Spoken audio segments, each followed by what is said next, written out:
जिंदगी में हर इंसान किसी न किसी मोड़ पर यह महसूस करता है कि वह अपने आसपास की चीजों से जरूरत से ज्यादा प्रभावित हो रहा है।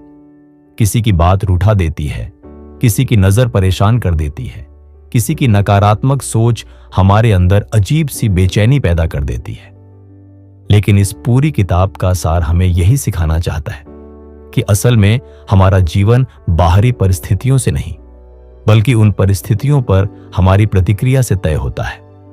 अगर हम अपनी सोच को, अपनी भावनाओं को और अपने प्रतिक्रिया देने के तरीके को बदलना सीख जाए, तो दुनिया का कोई भी शोर, कोई भी संघर्ष, कोई भी नकारात्मक ऊर्जा हमें हिलाने की ताकत नहीं रखती।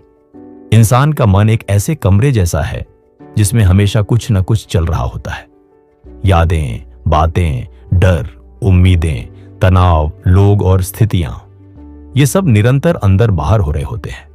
लेकिन यह कमरा तभी अस्त व्यस्त होता है जब हम सब कुछ अंदर आने देते हैं, सबको बैठने देते हैं, हर विचार को सच मान लेते हैं और हर भावना को जरूरी समझ लेते हैं। इस किताब का मूल संदेश यही कहता है कि तुम्हारे मन के कमरे में कौन प्रवेश करेगा और कौन नहीं, इसका अधिकार सिर्फ तुम्हारे पास है, दुनिया के पास नहीं। अक्सर लोग ये मान लेते हैं कि तनाव, गुस्सा, उदासी, जलन या बेचैनी बाहर की वजह से पैदा हो रहे हैं। जैसे किसी ने कुछ गलत बोल दिया, किसी ने गलत जज कर लिया, किसी ने अप्रिशिएट नहीं किया, किसी ने ताने मार दिए, किसी ने तुलना कर दी या किसी ने नजरअंदाज कर दिया, और हम तुरंत घबरा जाते हैं। लेकिन सच ये है कि यह सारी परेशानी हमारी सोच की उस तेजी से आती है जहां हम तुरंत अपनी भावनाओं को बाहर की चीजों से जोड़ देते हैं। असल में समस्या वह बात नहीं होती, बल्कि उसे हमने किस तरह महसूस किया, इस समझ से आती है। इसी तरह हम छोटी छोटी बातों को भी अपने ऊपर हावी होने देते हैं। कोई थोड़ा रूखा बोल जाए तो दिन खराब, कोई ऑनलाइन रिप्लाई ना दे तो मूड ऑफ, सोशल मीडिया पर किसी की सक्सेस स्टोरी देख लें तो अंदर से टूटा हुआ महसूस करते हैं। लेकिन किताब समझाती है कि ये कमजोरी बाहर के लोगों में नहीं, हमारे अंदर के असंतुलन में छुपी होती है।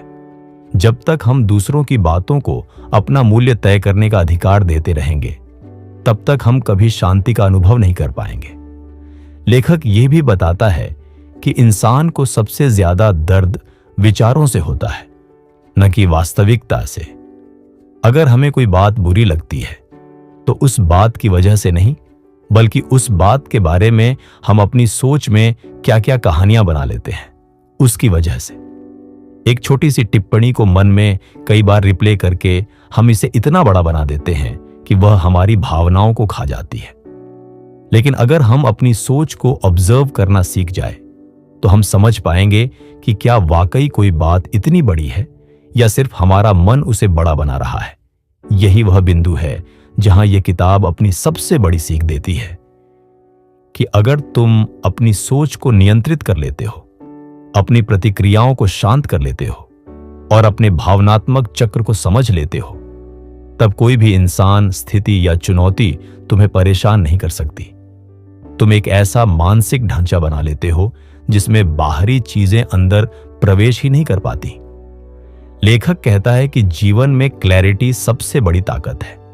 जब तुम स्पष्ट हो जाते हो कि तुम कौन हो, तुम्हारी जरूरतें क्या हैं, तुम किन बातों को महत्व देते हो और किन बातों को छोड़ देना तुम्हारे लिए अच्छा है, तब तुम रिएक्शंस देना बंद कर देते हो। तुम हर बात पर परेशान नहीं होते, हर बहस में खुद को साबित करने नहीं कूदते, हर विवाद को महत्व नहीं देते। तुम समझ जाते हो कि जो बातें तुम्हारी इनर पीस से बड़ी नहीं है, वे तुम्हारी ऊर्जा के लायक भी नहीं है। यह क्लैरिटी धीरे धीरे अंदर वह शक्ति पैदा करती है जिसे हम इमोशनल इंडिपेंडेंस कहते हैं। जब इंसान इमोशनली इंडिपेंडेंट हो जाता है, तब वह किसी के अप्रूवल, वैलिडेशन या अटेंशन पर निर्भर नहीं रहता। उसे अपनी वैल्यू दूसरों की नजरों से नहीं, अपनी समझ से मिलती है। तब कोई भी व्यक्ति उसके अंदर नेगेटिव इमोशन ट्रिगर नहीं कर पाता, क्योंकि वह जानता है कि उसकी खुशी का केंद्र बाहरी दुनिया में नहीं, उसी के भीतर है। इस किताब में यह भी बताया गया है कि इंसान जब तक रिएक्शन देना बंद नहीं करता, तब तक वह खुद को जान ही नहीं पाता, क्योंकि रिएक्शंस हमेशा आदत से आते हैं, अवेयरनेस से नहीं। बहुत बार हम गुस्सा इसलिए नहीं करते क्योंकि स्थिति गंभीर है, बल्कि इसलिए क्योंकि हमारे अंदर पुरानी भावनाएं जमा हैं। उन भावनाओं को कोई छोटी सी बात छू देती है और हम फट पड़ते हैं। लेकिन जब हम अपनी प्रतिक्रियाओं को समझना शुरू करते हैं, तब हमें पता चलता है कि ज्यादातर समस्याएं वास्तविक नहीं, हमारी आंतरिक उलझनों की देन होती है। किताब यही सिखाती है कि अपने अंदर की इस भीड़ को शांत करना जरूरी है। यह तभी संभव है जब हम विचारों को पकड़ना छोड़ दें और उन्हें बस आने जाने दें। विचारों को रोकने या दबाने की कोशिश तनाव पैदा करती है, लेकिन उन्हें सहजता से देखने की आदत धीरे धीरे मन को खोलने लगती है। जब मन खुलता है, तब जीवन का दबाव हल्का होने लगता है। इस जर्नी में सबसे महत्वपूर्ण हिस्सा है यह समझना कि तुम अपनी भावनाओं के मालिक हो। अगर तुम किसी की बुरी बात से टूट जाते हो, तो असल में उसने तुम्हें नहीं तोड़ा, बल्कि तुमने अपनी भावनाओं का नियंत्रण उसे दे दिया। जब तक तुम ऐसा करते रहोगे, कोई ना कोई तुम्हें प्रभावित करता रहेगा। लेकिन जैसे ही तुम यह निर्णय ले लेते हो कि तुम्हें किस बात को अपने दिल तक पहुंचने देना है और किस बात को दरवाजे पर ही छोड़ देना है, उसी दिन से तुम्हारी शांति पक्की हो जाती है। तुम बाहर की दुनिया के शोर से ऊपर उठने लगते हो। हर चीज पहले जैसी लगती है, लेकिन तुम पहले जैसे नहीं रहते। वही बातें जो पहले तुम्हें चोट पहुंचाती थीं, अब बस हवा की तरह गुजर जाती है। वही लोग जो पहले गुस्सा दिला देते थे, अब असर नहीं करते। वही परिस्थितियां जिन्हें देखकर तुम पैनिक हो जाते थे, अब बस सिचुएशंस भर लगती हैं, तुम नहीं। लेखक इस बात पर भी जोर देता है कि इमोशनल मैच्योरिटी केवल यह नहीं है कि तुम शांति से रह सको, बल्कि यह भी कि तुम स्वयं को समझने लगो। तुम यह पहचान लो कि कौन सी बात तुम्हें ट्रिगर करती है, क्यों करती है और कब से करती है। जब तुम्हें अपनी इस आंतरिक प्रक्रिया का ज्ञान हो जाता है, तब तुम बहुत सी चीजों को छोड़ना सीख जाते हो। पुरानी शिकायतें, अनावश्यक डर, वैलिडेशन की इच्छा, दूसरों को खुश करने की आदत, भावनात्मक बोझ और अपनी सोच में अनावश्यक जटिलता। जब यह सब हटता है, तब मन हल्का होता है, और मन का हल्कापन जीवन की सबसे बड़ी आजादी है। इस आजादी के बाद कोई भी व्यक्ति तुम्हारी भावनाओं को हिला नहीं सकता। किसी की बात तुम्हें अंदर से नहीं तोड़ सकती। किसी की नकारात्मक ऊर्जा तुम्हारे दिमाग में जगह नहीं पाती। कोई परिस्थिति तुम्हें मजबूर नहीं कर पाती।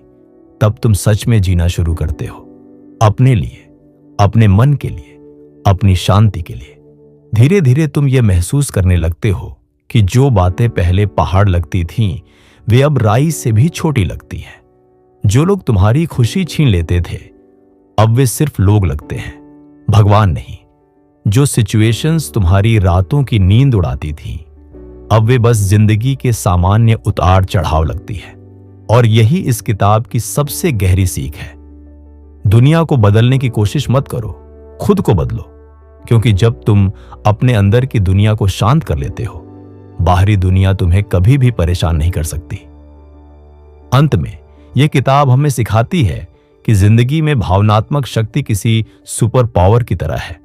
यह शक्ति तुम्हें तब मिलती है जब तुम यह समझ जाते हो कि प्रतिक्रिया देना हमेशा आवश्यक नहीं होता। कभी कभी केवल मुस्कुराना, चुप रह जाना, नजरअंदाज कर देना और अपने मन को शांत रखना ही सबसे बड़ा जवाब होता है। तुम जितना कम रिएक्ट करते हो, उतने ही मजबूत बनते हो। क्योंकि मजबूत इंसान वो नहीं होता जो हर बात पर गुस्सा करे, बल्कि वो होता है जो हर स्थिति में शांत रहकर अपना मन बचा ले। और एक दिन तुम महसूस करोगे कि तुम सचमुच बदल गए हो।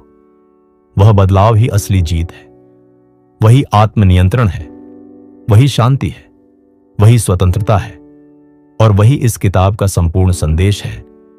तुम्हें अपने भावनात्मक जीवन का नियंत्रण अपने हाथ में रखना है। जैसे ही तुम यह सीख जाते हो, पूरी दुनिया तुम्हें हराने की कोशिश भी करे, फिर भी वह तुम्हें हरा नहीं सकती। अगर वीडियो पसंद आया हो तो लाइक करें, कमेंट करके बताएं कैसा लगा, और बुक ट्रिप को सब्सक्राइब कर लें ताकि हर हफ्ते आपको नई नई लाइफ चेंजिंग किताबों की आसान और गहरी समरीज मिलती रहे। मिलते हैं अगली बुक ट्रिप में एक नई सीख के साथ।